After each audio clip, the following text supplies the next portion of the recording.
샬롬, 지난밤 평안하셨습니까? 오늘은 2024년 11월 13일 수요일입니다. 오늘 우리가 읽을 하나님의 말씀은 잠언 21장과 22장입니다. 잠언 21장은 유혹을 이기는 방법에 대해서 우리에게 말씀하고 있습니다. 여러분, 우리가 어떻게 하면 유혹을 이길 수 있을까요? 사실상 인간이 유혹을 이긴다는 것은 불가능에 가깝습니다. 따라서 우리가 유혹을 이기려면 하나님께서 나를 감찰하신다는 것을 기억해야 합니다. 사람의 행위가 자기 보기에는 모두 정직하여도 여호와는 마음을 감찰하시느니라. 코람데오, 항상 하나님 앞에서 살아가고 있음을 잊지 말아야 한다는 것입니다. 벌건 대낮에 만인이 보고 있는 앞에서 죄를 짓는 사람은 없을 것입니다. 항상 하나님께서 우리를 바라보고 계신다는 것을 진실로 믿는다면 우리의 삶에는 엄청난 변화가 일어날 수밖에 없을 것입니다. 그렇다면 마음을 감찰하시는 하나님 앞에서 우리는 어떻게 살아야 할까요? 하나님을 기쁘시게 하는 것을 삶의 목적으로 삼아야 합니다. 기준을 나에게 두는 것이 아니라 하나님에게 두어야 한다는 것입니다. 공의와 정의를 행하는 것은 제사 드리는 것보다 여호와께서 기쁘게 여기시느니라. 하나님께 예배를 드리는 것이 중요하지 않다는 것이 아니라 하나님께 예배를 드리는 것처럼 삶에서도 진실되게 정직하게 살아가야 한다는 것입니다. 예배와 삶이 일치되어야 한다는 것입니다. 11월의 2일 독서 산둥수용소에 나오는 내용입니다. 중국의 어느 수용소에 1,500명가량의 포로들이 붙잡혀 있었습니다. 그 중에는 미국인들도 200여 명 속해 있었습니다. 그런데 시간이 갈수록 포로들에게 배급되는 옷과 먹을 것이 부족했습니다. 추운 겨울 먹을 것과 입을 것이 없는 상황에서 포로들은 하루하루 굶주린 채 살아갔습니다. 그러던 어느 날 희소식이 들려왔습니다. 미국의 적십자사로부터 음식이 도착했다는 것입니다. 그 음식의 양은 수용소 안에 있는 모든 사람들이 충분히 먹고도 남을 만큼 넉넉한 양이라는 것입니다. 그래서 아이, 어른, 노인 할 것 없이 모든 사람들이 기뻐했습니다. 그런데 음식 배급을 받기로 했던 날 창고의 문 앞에는 이런 청천벽력 같은 공고가 붙어 있었습니다. 미국인 7명의 항의로 인하여 음식 배급은 잠정 중지되었습니다. 무슨 일인지 알아보니 미국인 7명이 이 음식은 미국 정부로부터 온 것이기 때문에 오직 미국인들에게만 나누어 주어야 한다고 주장했던 것입니다. 미국에서 온 이 음식을 다른 포로들에게도 나눠주는 것은 법적으로 부당하다고 상부에 보고했던 것입니다. 이에 당황한 관리들은 음식 배급을 잠정 중단시키게 된 것입니다. 그래서 어느 누구도 이 음식을 먹을 수 없게 되었습니다. 그런데 더 충격적인 사실은 이 책의 주인공인 랭턴 길키라는 사람이 같은 미국인으로서 이러한 미국인들의 행태가 너무나 잘못되었기 때문에 다시 음식을 배급받을 수 있도록 동료 미국인들을 설득하려고 했지만 실패했다는 것입니다. 주인공은 다른 미국인들도 자기처럼 생각할 줄 알았습니다. 그 풍성한 음식들을 오로지 미국 사람들만 먹을 것이 아니라 다른 사람들에게도 나눠주는 것이 너무나 당연한 합당한 일이라고 생각했습니다. 하지만 어떠한 미국인도 그렇게 여기지 않았습니다. 아예 노골적으로 이기적인 마음을 드러내는 사람이 있는가 하면 선교사는 선교사이기 때문에 선교적인 관점으로 음식을 나누어 주어서는 안 된다고 주장했고, 목사는 목사이기 때문에 목회적인 관점으로 음식을 나누어 주어서는 안 된다고 주장했고, 변호사는 변호사이기 때문에 법적인 관점으로 음식을 나누어 주어서는 안 된다고 주장했다는 것입니다. 모든 미국인들이 각자 자신의 관점으로 음식을 나누어 주어서는 안 된다고 주장했다는 것입니다. 어찌되었든 결론은 하나였다는 것입니다. 음식을 나누어 주어서는 안 된다. 저 음식은 오직 미국인들의 재산일 뿐이다. 모두가 하나같이 이성적이고 합리적이고 논리적으로 그 근거를 말했지만 결론은 오직 하나, 자기 자신의 이익만을 추구했다는 것입니다. 그래서 이전까지는 수용소 안에서 국적에 상관없이 가까운 이웃으로 지내던 사람들이 이번 일로 말미암아 서로 다투고 싸우게 되었습니다. 서로에 대한 증오가 심해졌습니다. 그 갈등의 정도가 날이 갈수록 심각해졌습니다. 자, 오늘의 본문 잠언 21장 9절과 19절 말씀은 거의 같은 내용입니다. 다투는 여인과 함께 큰 집에서 사는 것보다 움막에서 사는 것이 나으니라. 19절, 다투며 성내는 여인과 함께 사는 것보다 광야에서 사는 것이 나으니라. 사랑하는 교우 여러분, 진정한 공의는 무엇일까요? 진정한 정의는 무엇일까요? 하나님이 기뻐하시는 삶은 과연 무엇일까요? 재물은 차라리 없는 것이 더 나을 때가 있습니다. 재물이 없었을 때는 평안했던 형제들이 많은 재물로 인하여 불행해지는 경우가 있습니다. 우리 인간은 본질적으로 직업, 신분, 나이에 상관없이 이기적인 존재라는 것입니다. 앞선 책에서 저자는 이 문제에 대한 해답을 이렇게 말합니다. 사회적 갈등을 막는 유일한 해답은 부와 물질적 소유를 덜 가지는 것이 아니라 부를 공평하게 나누어 사회적 평화의 기반을 마련하고자 하는 도덕적 성품을 기르는 것임이 분명해졌다. 저는 이 도덕적 성품이 바로 하나님을 기쁘시게 하는 삶, 곧 내 생각과 내 판단이 아닌 하나님의 기준이라고 생각합니다. 내 소견에 옳은 대로 살아가는 하루가 아닌 하나님의 기준에 옳은 대로 살아가는 오늘 하루가 되기를 바랍니다. 기도하겠습니다. 하나님 아버지, 저희들은 항상 내 소견에 옳은 대로 살아가는 미련한 자들입니다. 어느 누구도 예외가 없습니다. 이러한 사실을 인정하고 내 뜻과 내 생각을 초월하는 어떻게 하면 하나님을 기쁘시게 할 수 있을까라고 하나님의 기준에 대해서 고민하고 생각할 수 있는 우리 모든 교우들이 되게 하옵소서. 예수님의 이름으로 기도드립니다. 아멘.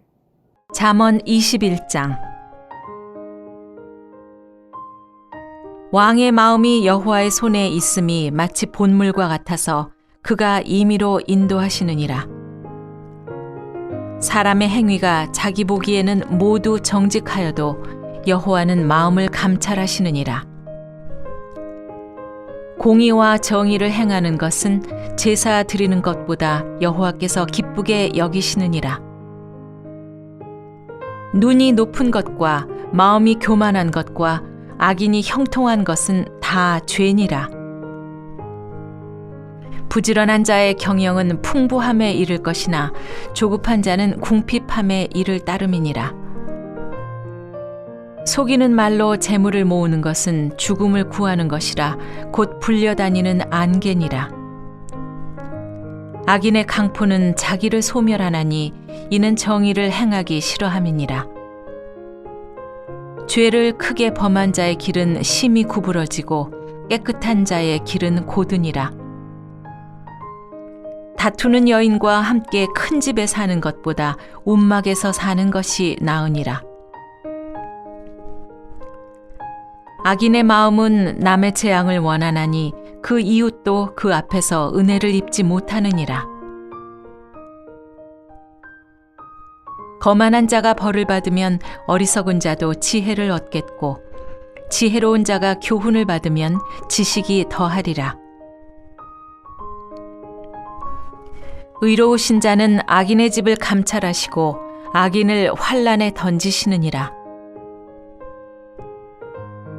귀를 막고 가난한 자가 부르짖는 소리를 듣지 아니하면 자기가 부르짖을 때에도 들을 자가 없으리라.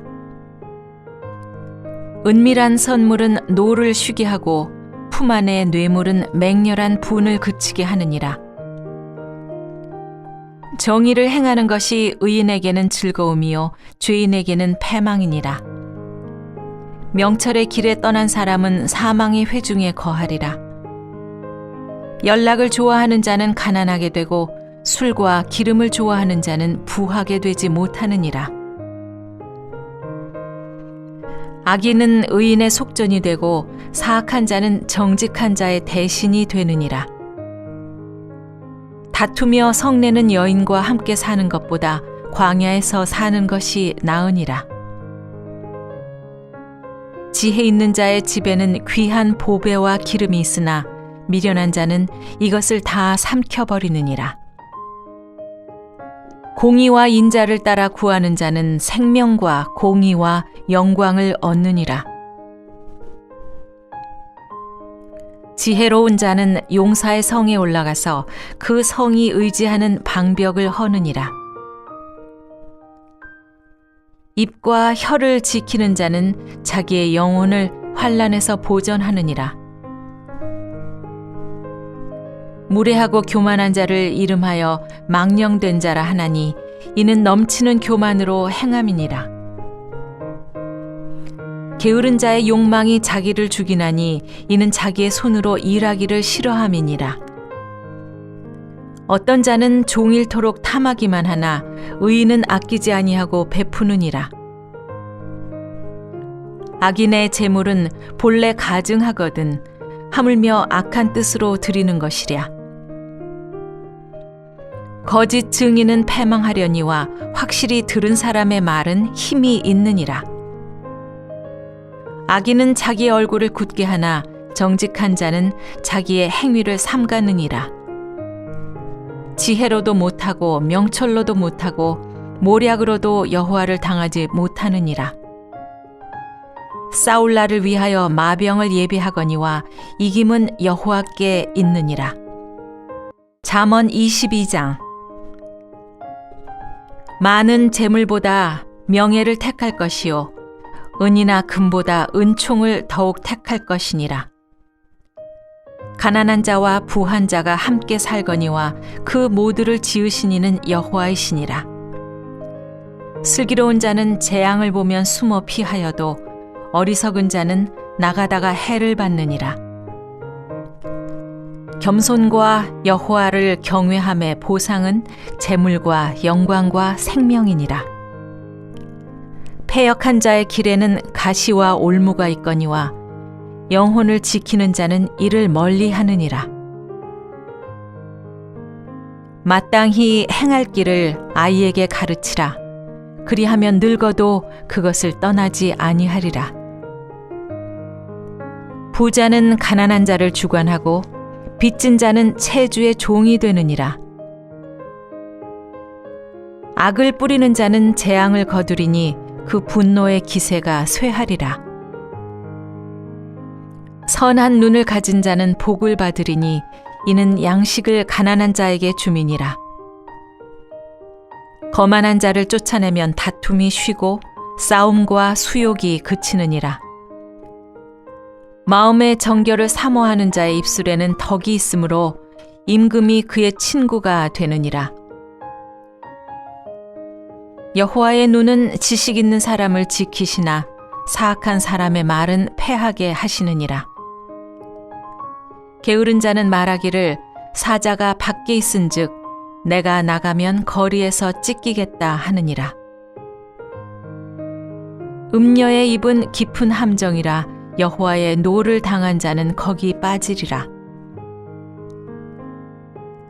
아이의 마음에는 미련한 것이 얽혔으나 징계하는 채찍이 이를 멀리 쫓아내리라.